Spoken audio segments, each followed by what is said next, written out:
In today's video, I'm going to show you how to set up email forwarding in Zoho Mail so your messages can be sent automatically to another email account.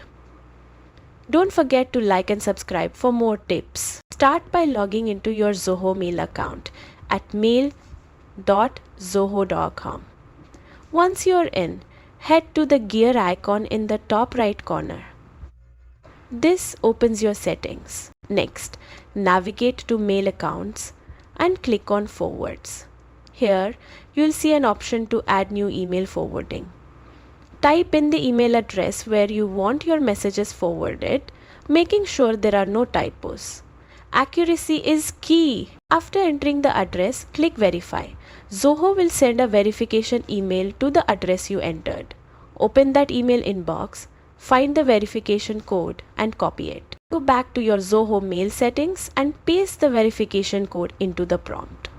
Once verified, your email forwarding is active. From now on, all incoming emails will automatically be redirected to your chosen email account. And that's it. A simple setup that keeps all your emails organized across different platforms. Thanks for watching. If this guide helped, hit like, subscribe and check out our other tutorials for more Zoho Mail tips.